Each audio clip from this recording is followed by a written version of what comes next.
Welcome, friends, to this monthly meeting we are having in the Chicagoland area. The idea of having these monthly meetings is that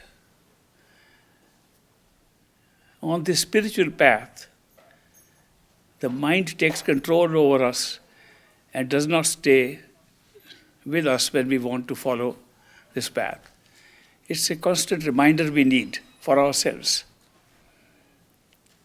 Very often, the effect of a meeting does not last more than a few days, sometimes few hours. Sometimes we hear this very nice talk and very impressive, and we are going to meditate regularly now from today onwards, and next day we have forgotten. So that is why it is good to have these regular meetings as a reminder that let us not stray away from something which is so important for us.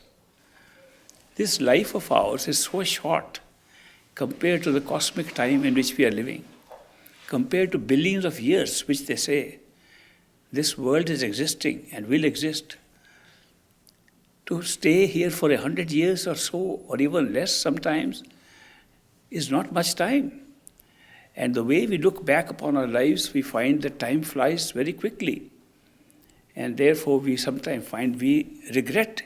We could have done so many things which we missed out because we thought there was plenty of time. There isn't plenty of time. Time is very limited in this physical body. It is quite possible that we have an immortal soul which is beyond this time and space, which has never been born and never dies. If we are aware of that and are conscious of our soul and are able to experience who we are as a soul, we don't have to bother about time at all. But if we are not conscious of it, and we are conscious only of this physical body as ourself, then time is of the essence. Time is very important then. And we must not waste any time at all. After all, when you take care of this body, you're taking care of it only for a very short time. The body, everybody leaves it. We have watched people who claim to be immortal have died. People who were great masters have died. People who said that they have discovered the elixir of everlasting life over here in the physical body have all gone. We see them going. We don't seem to think that we are also going away like that. And we may go very suddenly and find there was no time left at all to do anything.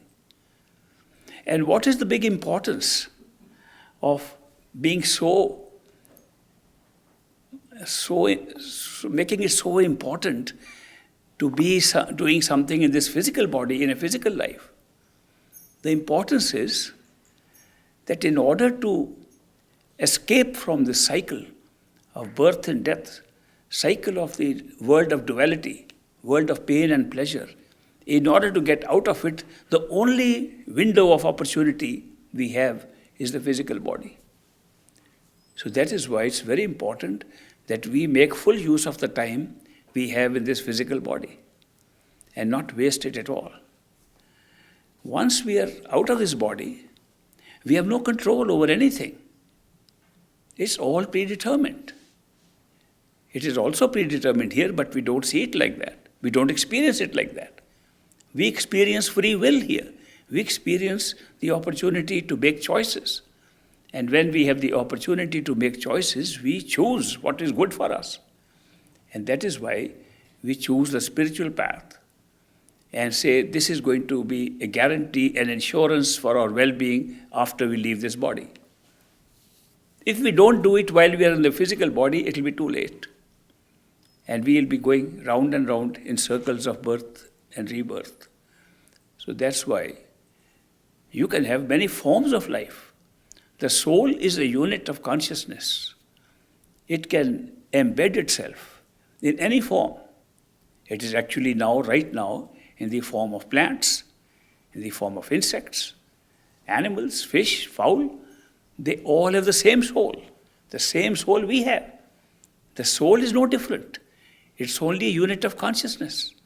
And therefore, whenever something becomes alive, a form becomes alive, it has a soul. Soul is the life force that creates metabolic action in form and allows it to grow, allows it to be born, grow, and die. It follows this law of beginning, middle, and end. All forms follow that law, no matter what form it is. There are forms which we cannot see with our eyes, such as angels, such as ghosts, such as disembodied spirits of people who have died and are still roaming around here because of their attachments. There are many forms. Those forms also die. They also have a birth. Every form that has ever been created has a lifespan. Even the mind, which thinks, and which we very often confuse to be the soul. Even the thinking mind itself has a lifespan, and it is born and dies. It may have a very long lifespan, still it has a lifespan. And just like in the physical body, at the end of the day when we are about to die, we say, oh, I could have done so much better. We say the same thing when our internal fine body, sensory system, the sensory body, when that dies, we say the same thing. We could have made much better use of our sense perceptions. When the mind dies, we say the same thing. I could have used this mind as my tool for so much activity. I spent it all in devising programs and plans outside in an illusory world that was being created by the mind. I could have done much better. All these thoughts come to us when any part of us is about to die. Therefore, when we have these meetings, and now given the dates of these meetings in advance, so some people like to come from little distance, they can make their arrangements in advance. They know the dates when we meet every month.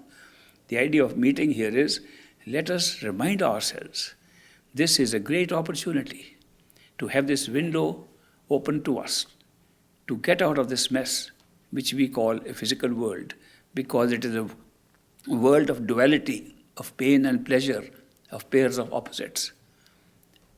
And the only way we can do it is to seek, which is an option given to us because of free will. So long as we feel we can make a choice, we can seek. And it is the seeking that leads to our liberation from this big trap of birth and rebirth that we go through. People say, am I saying these things based on any philosophy? Is it an intellectual concept that somebody has created and we are following? Is it religion? Is it a set of dogmas somebody laid down, or a scripture that was produced and we are following it? Not at all. I am not suggesting any of these things. I am suggesting that the only definite proof we have of something is that we exist. Everything else can be just made up by our perceptions. The fact that we are the experiencer, our perception, is the only reality. And we start from there. What can we perceive? What can we find out? What lies in our sense perceptions outside? And what can we find out about our soul and consciousness and mind inside? These opportunities are available to us now. You can belong to any religion, have any faith or no faith, be a God-fearing person or an atheist. This particular way of examining what the truth is open to all. It is not based on any dogma whatsoever. And if you have any idea that there's a dogma involved in exploring your own self, throw it away. To explore yourself, you just go within yourself. The self is the only reality we know for certain. We all know we exist, and that is our self. Of course, once we start from there, it becomes very easy to say, if I am the self, where do I exist? If this is the world being created and I'm experiencing it through my perceptions, where am I doing it from? When you put this question to yourself, it does not take very long to find out that so long as you are in a physical body, you are operating from within the physical body. The unit of consciousness is not operating from outside anywhere. It's operating from within the body, because the body seems to be enveloping, covering it, and closing it. And if we are enclosed by the physical body, then where are we if we were just a unit of consciousness and not the body? A little introspection tells us that we don't operate from our hands or our feet or legs, even torso, or even the heart. In the wakeful state, we are operating from our heads. We open our eyes and look at the world, and we feel we are right behind the eyes from where we look. Everything else in consciousness appears to be below us. We don't feel that we are sitting in the heart and above us are the eyes and the head. Nobody feels that. This heart is just an organ supplying blood and sustaining our life here, but is not the seat of consciousness. The seat of wakeful consciousness is behind the eyes, and we can feel with eyes closed that we have a body which is below where we are if we are a unit of consciousness with no dimension. Therefore, if we know that much, that our self exists within this body, in the head, behind the eyes, very good starting point to examine who are we? What is our self? Go right there. Go right to the place where the self is sitting, right now. The self is sitting behind the eyes and in the head, and all we have to do is to go there. Now, how do we go somewhere? How do we travel, supposing we have to travel in consciousness, but not with the body? And we want to travel, say, to downtown Chicago from here. We can imagine what downtown Chicago is like, and we can feel we are there, we can see the streets, we can remember, recall those things. And for a moment we are there. What have we done? How did we go there? By putting our attention on this thought that we are there. We imagined we were there. This is a wonderful gift we have got of imagination. And putting our attention along with imagination where we like. If we can move our attention through imagination wherever we like, can we do the same thing to imagining that we are behind the eyes in the center and put our attention there?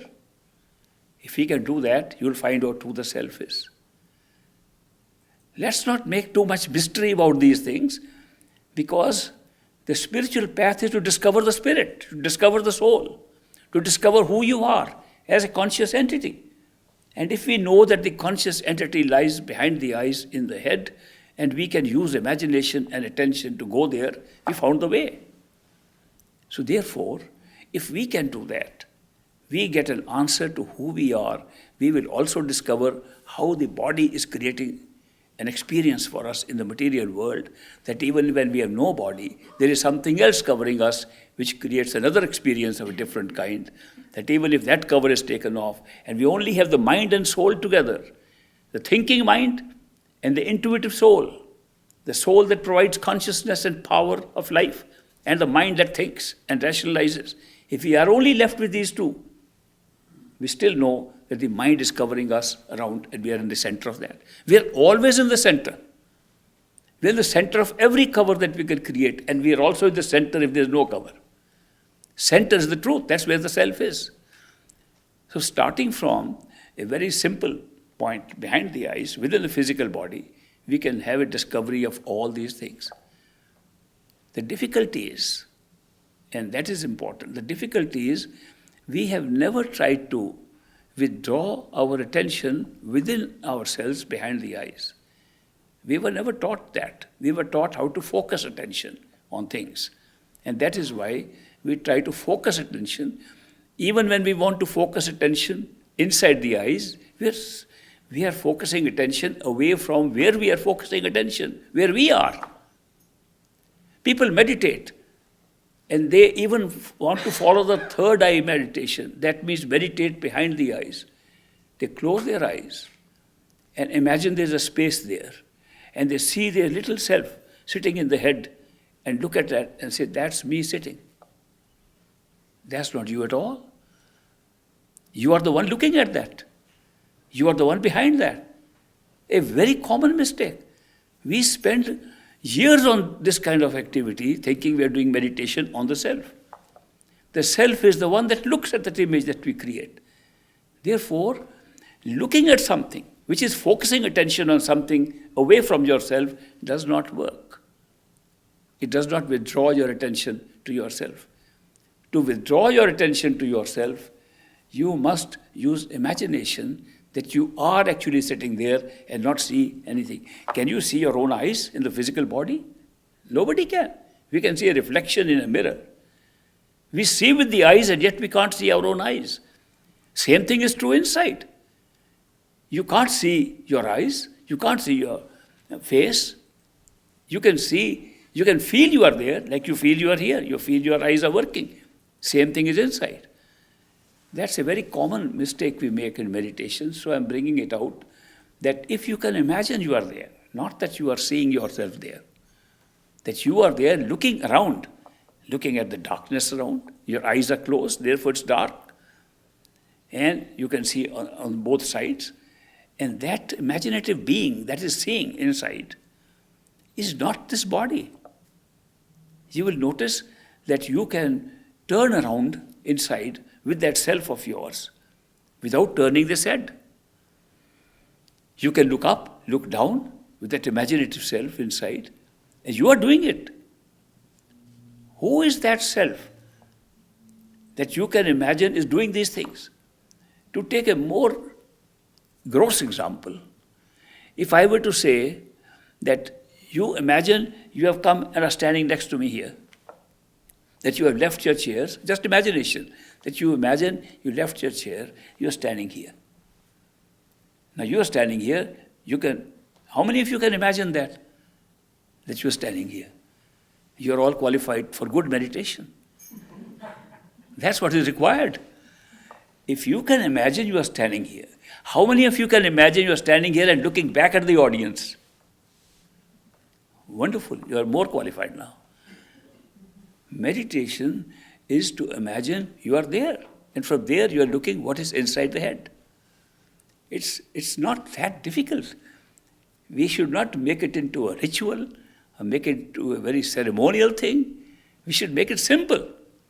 The art of withdrawing attention behind the eyes is the art of imagining you are there. Now we have these wonderful gifts given to all of us. Some have in a deeper sense, some have a little lighter sense, but they all have these gifts, the gift of imagination, the gift of moving attention where you like, the gift of concentrating your attention where you like. Imagine these three gifts are all that are required for good meditation. The gift of imagination, the gift of attention, which is the only part of consciousness, the awareness that you move around. If you're sitting in this hall, the hall is where it is. You don't change anything, but you can decide to look this side or that side. You can decide to put your attention where you like. You cannot change awareness of this hall, but you can alter the direction of attention wherever you like. So this power of attention which can move your awareness, and then third thing, concentration of attention, that you can concentrate your attention at any point you like. If you go to a concert, there are several musical instruments playing, and you like the drums more than the others, and concentrate on listening to the drums, you will notice that the other musical instruments will become less noisy, less sound, and drums will become loud. Nothing has happened there. But your concentration is wiping out some of the awareness of other instruments. The same thing is true here, that when you concentrate your attention on anything, you are able to exclude the awareness of other things. These are the three miraculous things we have been given, and they are the ones that enable us to discover who we are. There is no religion involved in this. Is imagination religion? Is attention religion? Is power of concentrating attention religion? Not at all. These are human qualities, and these have been given to us so that we can seek out truth and find ourselves inside. So that is why, if we can imagine we are inside and continue to put our attention on where we are inside the head and concentrate it there, you will slowly become unaware of what is around you. you will become slowly unaware even of the hands and feet of your own body. They start becoming numb, and then they go into unawareness. You don't even know that you have them because you're concentrating there. You're looking what is there, not anywhere else. The more you concentrate on being there, the more you're becoming unaware of the extremities of your body, ultimately your torso, ultimately the whole body. And you float in a sky which opens up and you are not aware that you have a body. Such is the possibility of just using these three great gifts that we have been given. And that is true meditation. It does not require any label. It does not require any title at all. It is not the privilege of any particular society, not the privilege of any class, not the privilege of any nation. It's open to all human beings. And we all are good candidates for meditation that gives us a knowledge of our own true self. Now, if we can do that, what is the real problem when we try to do that? Those who have tried it, they tell us the main problem is that the mind which thinks starts thinking while we are there, while we are imagining we are there. The mind starts thinking of things that are not there. The mind starts thinking of things that are outside of the body. The mind thinks of things to which we have been attached. The mind thinks of desires we have outside of the body. And therefore, it draws the attention out. Every time we think of something outside, we are drawn out. And therefore, we lose the awareness that we are inside, behind the eyes. Only problem is the distraction of the mind by thinking of things to which we are attached and for which we have desires. These desires and attachments are holding us back, nothing else. And there is nothing that we have to tackle in order to discover ourselves except our own mind and the distraction of the mind. Now we have to find some ways how we can avoid the mind from thinking of other things. Because when it thinks of something else, it takes the attention right there. We start thinking of our children, of our brothers, sisters, of parents, of employers, employees, jobs, a problem we had with people, the fight we had, the new car we are going to buy, the broken thing that we have to repair. Simple things, they draw our attention. We remember where we lost our keys. We couldn't find the keys, but in meditation you can find them. The mind wants to run to find things outside. These are the kind of things that take us out of our own self, out of this space where we want to concentrate our attention. How do you control these? That is now the practical side of meditation. The concept, the actual practice is very simple. One mystic, Bulle Shah, says, Rabda ki pana, etho putna, ethe lana. He says, it's not difficult to find God. Just pull your attention from here, put it there. He makes it one sentence. God realization is one sentence. And that's the truth. If you can do that, if you can put your whole attention there, you find God. But when we are distracted by the mind, now we have to work out a system. Now that's where we come to the nitty-gritty part of meditation, that how do we prevent the mind from running out into our distractions? There are several steps we can use. One, we can start repeating words inside our head to squeeze out the words of thought. We can repeat the words inside our head so that we listen to the words we are artificially repeating and not let the mind think of other things. Mostly mind thinks in language, in words. So when we introduce some new words, of course those words should also not be distracting us. Supposing I say, my mind is now distracted, is thinking of my car, and I got the repair of my car, and so I have to pay a bill for that. Supposing my mind is thinking that. And I say, no, I am going to repeat the word, ye old Shakey's pizza. Something I liked. And that's my mantra now. I say, Shakey's pizza, Shakey's pizza. It will take me into Shakey's pizza. It's just a diversion from one external thing to another external thing. It won't help. Therefore, we must choose to repeat words that have no association with any of our things outside. But they should have association with what is happening inside. Supposing we can see some light inside, and I think of the light inside, I'm then not distracting myself. If I think of a candle outside, I'm distracting. If I think of a candle burning inside, I'm pulling it in. If we can coin such words which have no meaning for us outside, but have meaning inside, those words would be useful to squeeze the words of mind outside and prevent it from getting so distracted by putting thoughts outside. This is why they have invented the use of mantra, use of simran, use of repetition of words. Holy words. Why are they holy words? Because we don't use them outside. We use it in a holy place where the soul rests.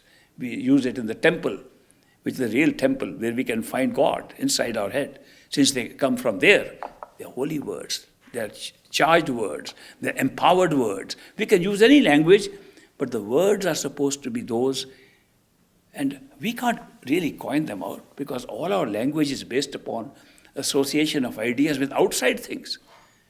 But we can go to somebody who has better knowledge of what is happening inside, who can guide us and tell us that I can give you some words which don't have any meaning outside, but I can tell you they have an association of ideas, of things that happen inside. And we repeat those words, they don't mean anything to us, they don't distract us outside, but as we make progress in concentrating our attention, they begin to reveal to us why those words were there, because they relate to inner experiences which are generated when you become unaware of this body. So simple, that's how the mantras have been made up. They were made for this simple purpose, that you repeat them and repeat them not with the tongue. That's no use. Repeat with the thinking mind. You have to prevent the mind from thinking. Therefore, they must be repeated with the mind, with the same thought stream by which you think. You have to put those words into that thought stream so you know that thoughts can't come. It often happens that when we are repeating these words, and a lot of people are doing this mantra, they come and tell me, we've been repeating for years, nothing has happened. We repeat like a parrot. What good is this? That doesn't give us any self-realization or idea who we are. These are repeating like a parrot, sir, these words. If you repeat like a parrot, you'll get nothing. You'll become a parrot maybe next life. But if you repeat with the thoughts, the thought stream, the very language, the very sound with which the thoughts come. Have you ever noticed how the thoughts speak?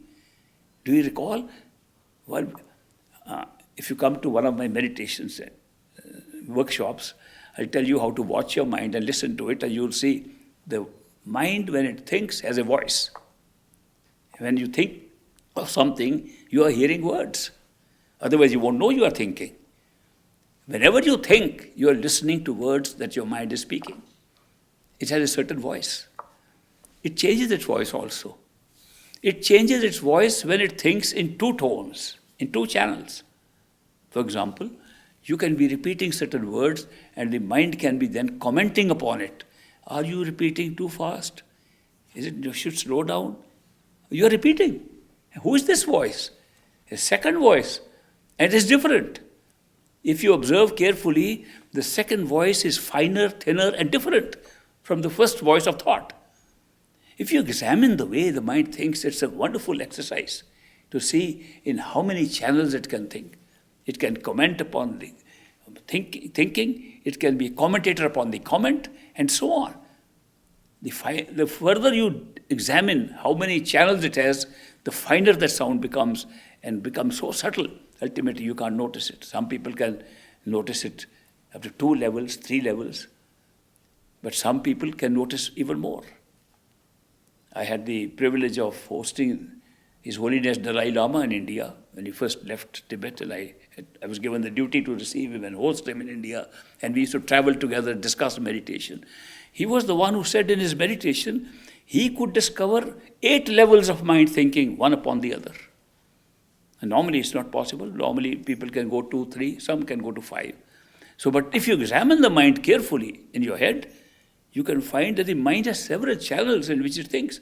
So you could be repeating like a parrot even with the mind. And a top voice of the mind is distracting you and thinking of something else.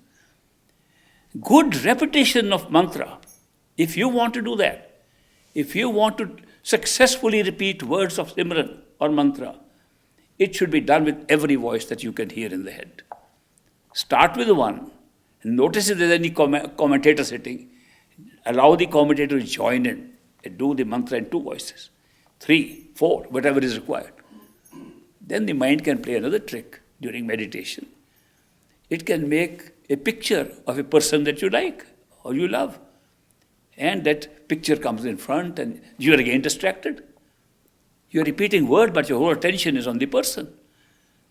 Then, if you want to use good repetition of a mantra, don't be distracted. Ask the guest who has arrived in your head to also join in the mantra. Supposing 10 people come, 10 join. When I advised, somebody told me that a large crowd came in the head and they all sang the mantra so loud. It was such a huge chorus that the entire attention was withdrawn and we left the body here and flew away into a sky. I'm giving you these tips because we are many of us caught in ritualistic repetition of mantra, in ritualistic meditation, thinking it's a ritual and we just have to do it on a regular basis and that's all. And people just sit to say how many hours we have sat in meditation, which is highly unimportant. People don't realize it's not the hours at all. It's not the time factor, it's the quality of meditation that matters. 5 minutes of concentration in the manner I'm telling you is worth more than 3 hours sitting and idly repeating the words and not having any concentration of attention on yourself taking place. I remember once I met a friend of mine from California. He came to India. He invited me to come and stay with him in California many years ago. I said, all right. I took a long journey from India to California, arrived there tired. I thought I'll now sleep. And he said, very good. You are a good meditator. We'll meditate together. I thought I'll sleep for that night, especially with the jet lag. But I had to keep up my face. So I said, okay. I couldn't say I never meditate and I sleep, that I am like anybody else. So 3 o'clock by alarm, we got up. And we sat. He closed his eyes. I sat next to him. I was a little curious what the body looks like when one is in such, because my experience is that when you are really meditating by imagining things and seeing things, you have a certain smile on your face. And that smile is so involuntary. It comes by the realization there is so much more inside. And you are smiling inside, and there's also a smile on your face outside. I was opening the corner of my eye to see that smile on his face, because he was meditating so seriously. Somehow, by coincidence, every time I opened my eyes to look at him, he was opening his eye and looking at his watch. He was wearing his watch when he was meditating. I don't know whether he was looking all the time, but every time I opened my eyes from the corner and saw, he would open and look like this. 2.5 hours, we went through this torture of meditation. And after that, he gets up and says, what a wonderful meditation we had, 2.5 hours. We are required to do 2.5 hours. And I said, my dear friend, we meditated for 2.5 hours. But I want to mention that you meditated on your watch, not on yourself. Because the entire time your attention is on the watch. And the strange thing is that subjective time flows so differently. When we are sitting in a company and having good time, chatting away with friends, oh my God, 3 hours have passed. I didn't realize. And when we sit in meditation, must be 2 hours, 10 minutes only. It looks like the subjective time changes so much. Because when you enjoy something, time flies. Also, I know I've sat with friends and we've sat on the floor and with a cross-legged and chatted away, had coffee and snacks and enjoyed for 2-3 hours. And there was no pain in the knees. There was nothing hurting. Then we tried meditation. After a few minutes, oh, my knees are hurting now. Now I can't sit. My body is aching. How can there be such a big difference? The truth is the mind fights us. The truth is we have given so much power to our own mind. Our soul has empowered the mind to such an extent to give it a separate entity, as if it is independent, as if it is running the show, as if it is ourself, as if we have sold ourselves to our mind. That's our life. That's what we made ourselves. Whereas the mind was given as a beautiful, wonderful thinking machine we could use to think whatever we like. Do you see the big difference? When a computer-like machine is given to you called the human mind, and you can think whatever you like, imagine what a great gift it is. And what are we doing with it? We're not using it. We allow the mind to randomly think what it likes, and then we follow it blindly. We have made a servant, made a slave, our master. And that's why the mind takes advantage of it. Because the mind, by taking advantage, keeps our attention continuously on the desires and attachment it creates outside. And that's why when we become a slave of our own mind, it's very hard to pull our attention back. We are following the mind. Mind wants to follow the senses. Senses want to follow the world outside and not inside. We have to take control of the mind. Doing Simran or repetition of words or mantra is a means of taking control over the mind. It's trying to put thoughts that we like to put into the mind and not allow it to think of it on its own. Make it a slave. And with practice, you can control the mind to the extent that it will think what you want it to think. Now, who is you when I say you want it to think? Very often we are confused because we confuse ourselves with the mind itself. When we say, I want to think this, who is that I? If we say the I is the mind, we can't get out of this trap. If we know the I is the conscious power that is making the mind think, that's making the senses work, that is making this body work, then we are separate from the mind. Then we can give an instruction. How can we distinguish between what is our mind and what is ourself? Not very difficult. Because the functions these two are performing, the function the soul and the mind are performing are totally different. The function of the mind is to think. Every time you think, it's the mind. Never confuse it. Now my soul is thinking. The soul never thinks. Every time you speak, the mind speaks. Every time you speak, whether with the tongue or with the mind, inside your head, the mind speaks. The mind is always the speaker. Soul never speaks. Soul listens. Soul listens to the mind. Soul is the consciousness that is picking up what the mind is speaking. Soul is the self that is experiencing everything. Soul is the experiencer. Mind is one of the actors, one of the instruments that we are using for creating experience. Therefore, when you listen, it's the soul in action. When you speak or think, it's the mind in action. But there are better ways to distinguish between the two. What takes time,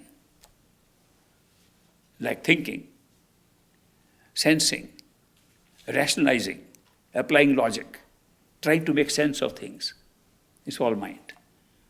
What does not take time is soul. Now, what are the things that we are experiencing which does not take time? At least three things I can immediately tell you. One, intuition. The intuitive knowledge never takes time. It comes sudden, with no time. Intuition is not a function of the mind and does not take time. Love is instantaneous. It's not created by thinking. It does not take time. The experience of appreciating beauty and joy and having that bliss, soul, not mind. So there are some functions the soul is performing at the same time as the mind. The mind is thinking, soul is getting intuitive gut feelings of things. We are continuously experiencing these things. So there is a big distinction. The functions of the mind are always in time and space, and the functions of soul are beyond it. And they both work together. Because the soul, the empowering power, our unit of consciousness, has attached itself to the mind and covered itself with the mind like a garment. It's wearing the mind and is using it to think, using it to communicate, using it to create, using it to build castles in the air and on the ground. All this is being done by the mind with the help of the power of the soul. Then the mind then covers itself with senses and divides perception into seeing, touching, tasting, smelling separately. Then all these get covered by a physical body with a short life and stay inside. And gradually physical body disintegrates, becomes old, we shed it off. Then we take another one. But while we do that, the inner bodies remain intact. What are these inner bodies we talk of? This physical body is made of matter. And by wearing it, we have an experience of a material world, of a physical world. If we don't wear this, we don't see this physical body, physical world. We see it in a different way. We see the sense perceptions, the power to see, hear, touch, taste, smell, do not belong only to this physical body. They belong to the inner body. If you become totally unaware of this body by putting your attention behind the eyes and do not know you have a body, that imaginative body of yours has all the sense perceptions intact. You can fly where you like. It has no gravity, no weight. It has power to travel at high speeds. It's not bound like this body. You are using it when you call it imaginary things. Imagination is being derived from there, from the inner body, and we don't realize it. So therefore, the inner body has a longer life. It was there before we came into this body. It will be there after this body dies. Some people loosely call it the soul. Soul went from one body to another, reincarnated. Soul is not reincarnating. Soul never reincarnates. It's the astral body, the inner body, the sensory body that incarnates. And that is why that body has a longer life. In terms of physical years, the average life of a sensory system in our sensory body is 1,000 to 3,000 years of physical time. So during that time, you can have so many different bodies, different experiences. People say we have past life regression. In past life regression, they can remember what happened 200 years ago. They say must be a past life body. Not necessary, because the inner body itself has that life and retains all the memory. And not only that, if you were to be unaware of the inner body also, and become only aware of your soul and the mind covering it, the mind itself is like a body, and we call it the causal body. It causes all experiences to happen in space and time, in the three worlds that we see around us, causal, astral, physical, the world of concepts, the world of ideas, and the world of matter. All these three worlds are being created from there, therefore we say that's the cause. That's the universal mind from where we experience the individuated mind here, just like from our own true source, from where we came as a soul, where there's only one soul, one totality of consciousness. We experience division, that we are so many. Similarly, the mind, from the top of the third causal stage, comes up and becomes individuated and becomes an individual mind attached to individual souls. That's the experience we are having now.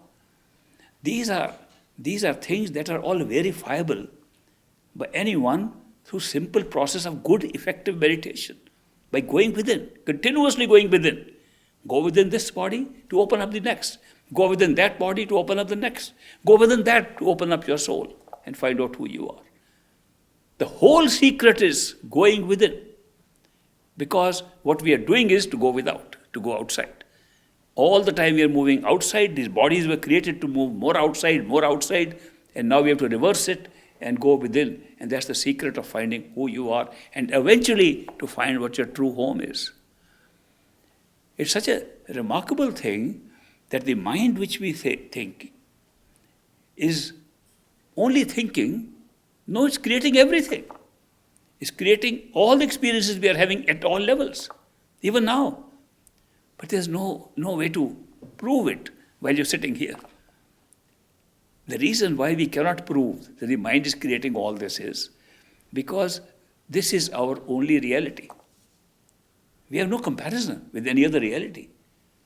When we go to sleep at night and have a dream, the dream looks real. We move about, we have emotions, we cry, we laugh in the dreams, we have real contact with people. When we wake up, the dream becomes unreal. But while we are sleeping, this body is unreal because we don't know where we are sleeping. We have no consciousness of the body. The dream is the only reality. We wake up, this is the only reality.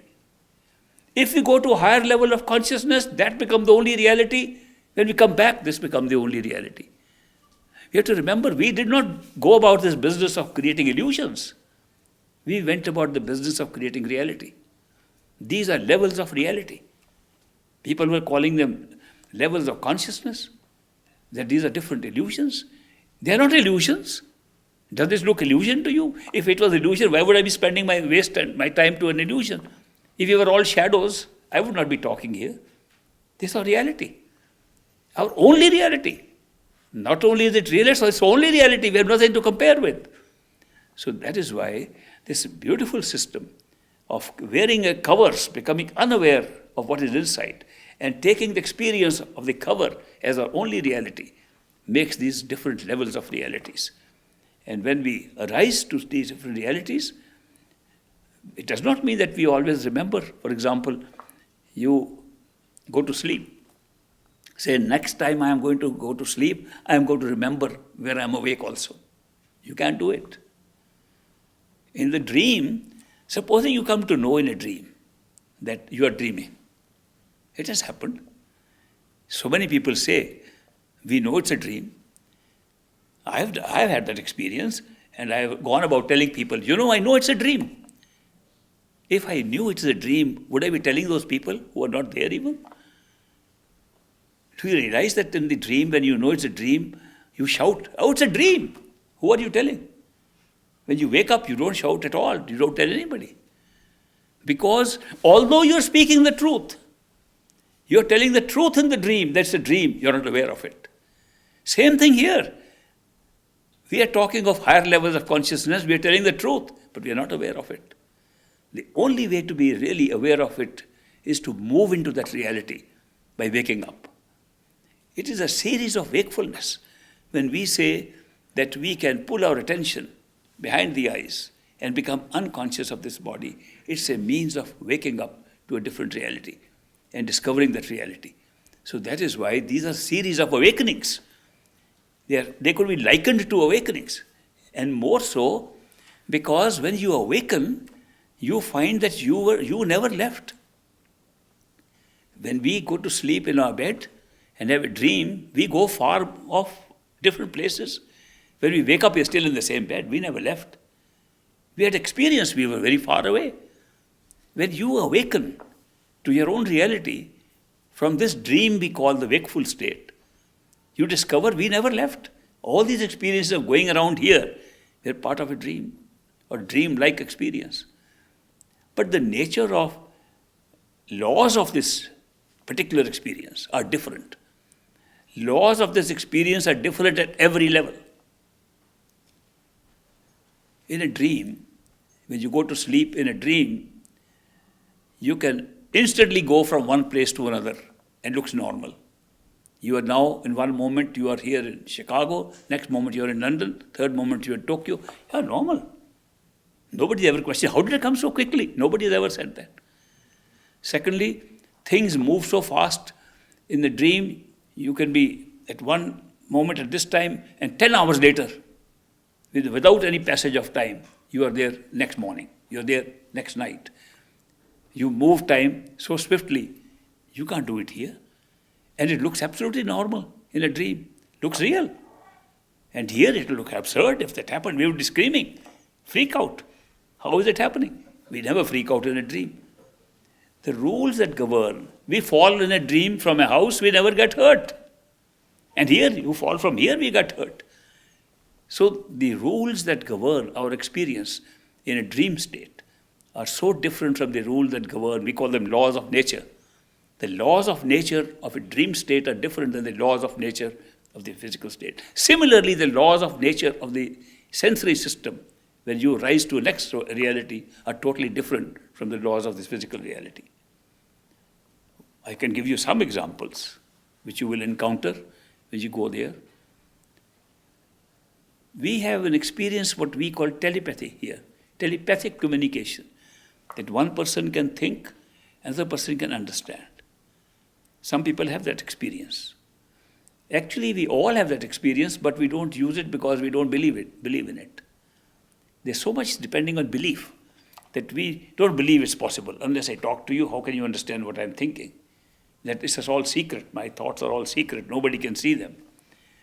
In the next higher state of awareness, that's the astral stage, there are no secrets. You can read everybody's mind. So it's a different life altogether. Imagine what a big difference that itself creates.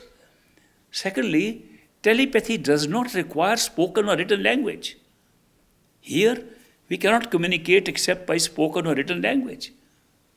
In telepathy, you can speak in German, think in German. Somebody doesn't know German can understand you. Because telepathy does not convey the language. Telepathy conveys the meaning of what you're trying to say. You understood it in one language which you associated with those ideas. Another person is using another language, but the meaning is still the same. Now here we can't transfer meanings without using language, so we get bound down. But at the astral plane, you can think in any language, another person can understand the meaning. A very big difference. Incidentally, people who do telepathic communication even here know that language is not used in telepathic communication. Only the meaning is conveyed, even here. They never get the words of what is being spoken. They get the meaning of what the words are. Telepathy is the same thing. It's just a little infrequent experience here, whereas a regular experience there. Very big difference. Another big difference, there is no gravity in that astral plane. Nobody is taking weight control pills or something. Nobody is doing exercise for keeping the body trim. Everybody has their wonderful time and they can fly, they can go about, they do telepathic things. Knowledge is picked up by a volume of knowledge instead of volume of books. Lot of differences are there. And then you recall, memory becomes so sharp, you can recall what happened 100 years ago, you can recall previous lifetimes. You also recall that the name you have given to your body, physical body, before you withdraw your attention there, is not your name. Is the name of the body. And you have had several names of different bodies in the past. These are all experiences that are available to us when we are human beings and we meditate properly by going within. It is just a matter of practice that we can do all this. It's not a fairy tale I am trying to tell you to make it look beautiful. I am saying this is all possible. Check it out. Try it at least. We all have the capability to do it. We call ourselves seekers of truth. Let's seek properly where it belongs. Let's seek where it is. It's all within. It's all inside. It's not outside. So by rising to that level, we go to the level of our mind, we discover the completely different laws operating. At the causal plane, where only mind exists and no sense perceptions, we find perception is only one activity. We divided it deliberately at the astral and physical planes to have a wider spectrum of experience. The hearing, touching, tasting, smelling are all the same thing when you want to perceive something. We can't understand it here, but you do understand it at the causal plane.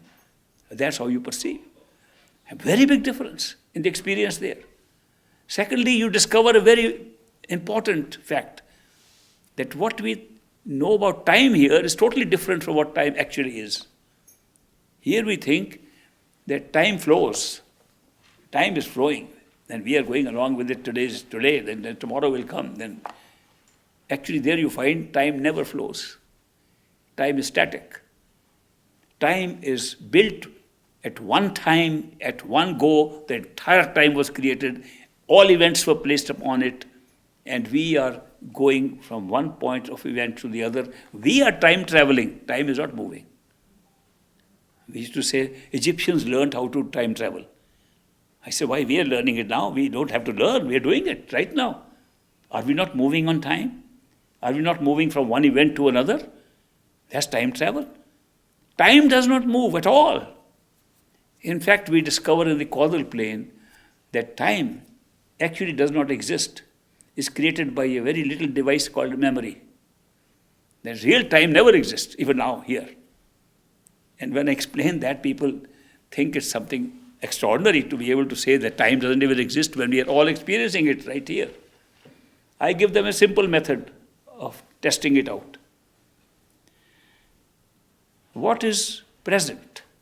When I am talking to you in the present. If present is now, and people tell me you should live in the now, big philosophers are advising, you should live in the now, the power of now. And I wonder if anybody is living in any other place than now. We are all living in now all the time. There's no way to get out of it. Has anybody ever lived in any time other than now? What are we telling people? Live in the now? They are living in the now. You can't live in the past or the future. You can only live in the now. And surprising thing is that now has no time at all in which we are living. Not even a billionth part of a nanosecond. The moment its nanosecond passes, it's past. Before that, it was future.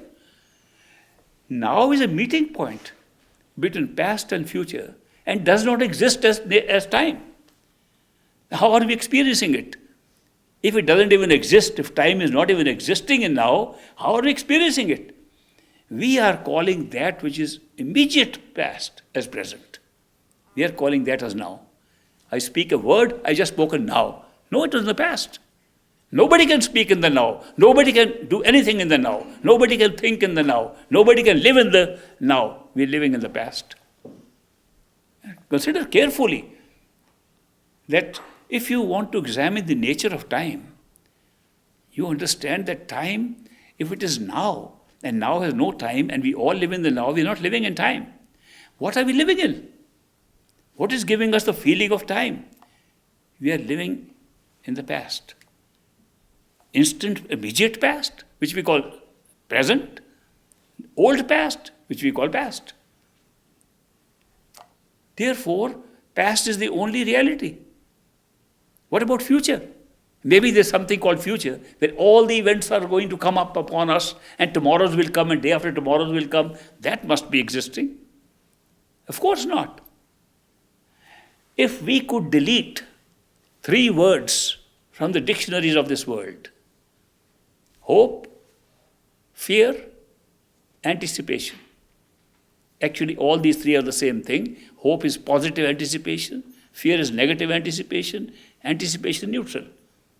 If we can eliminate that, we eliminate future. Did you ever notice that if you don't have these, there's no future at all?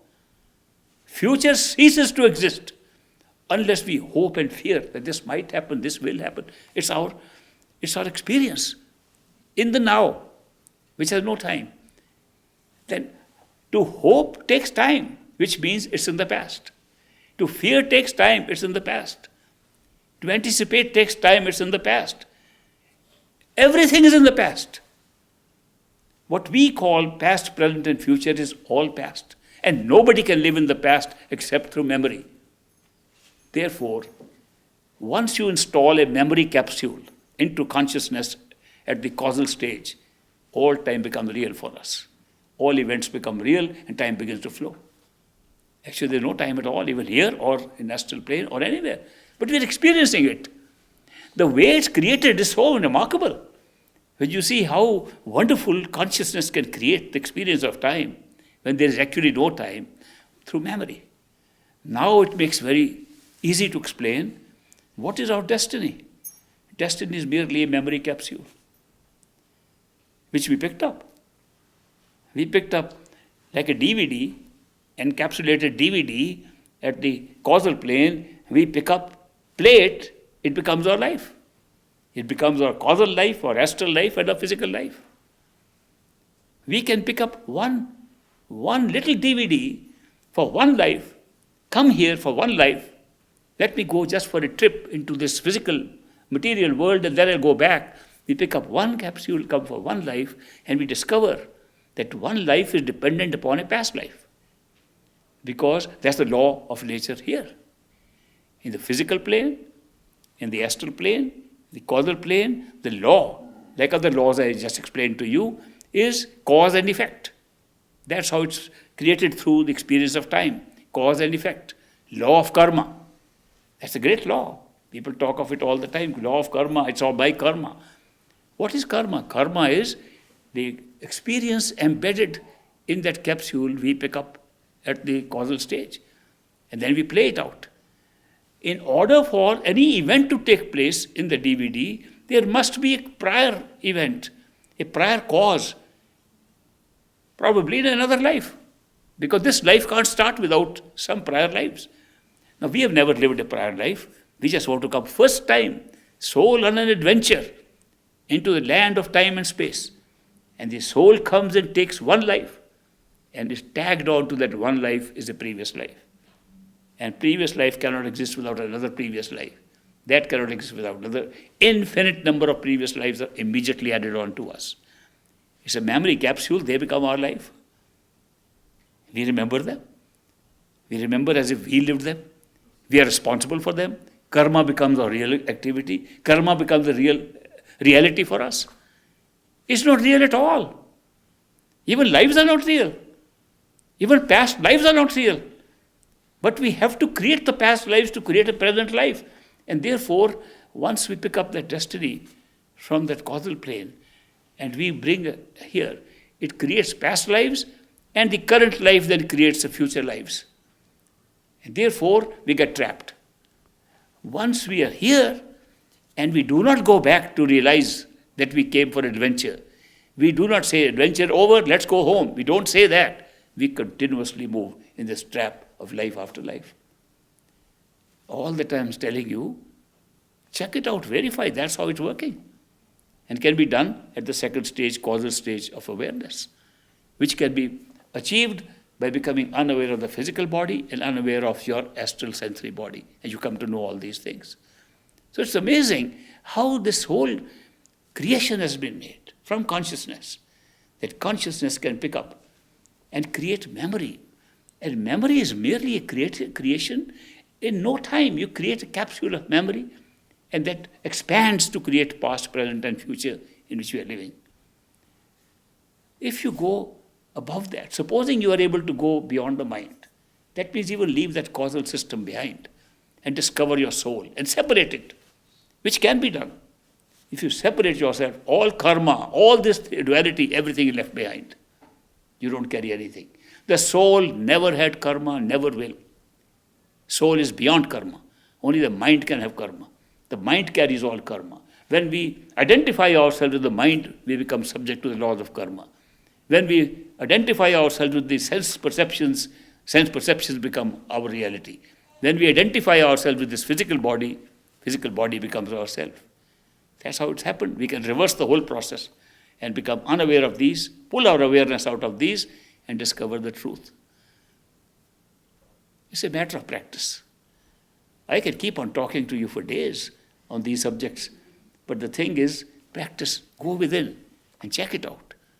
Say, this guy said something, I want to check it out for myself. I don't want to believe anything blindly. And I recommend very strongly that the true spiritual path does not allow any blind faith at all. It's totally experiential. And you should only believe what you experience. And the leap of faith, if required, should be only for one step forward. And say, let me test that. Since this has happened, let me see the next will happen. If next doesn't happen, hold on. If the next happens, then be willing to take one more step on leap of faith, no more. Don't sit at home and say, I found out the whole pathway to God, and I found my true home, and now I just have to sit and wait. That's blind faith. Living faith. Faith that grows like living things. Every day, new experience happens, and your faith grows. Small miracles happen. And you know they were not happening before. What has happened now? Small coincidences happen. They build living faith. Whereas just a belief, somebody has gone to a temple or a church or a synagogue, somebody said something, you believe it. That's blind faith. Make it a living faith. That means every day an experience will be added on and make it living. We'll take a little break now. Thank you very much.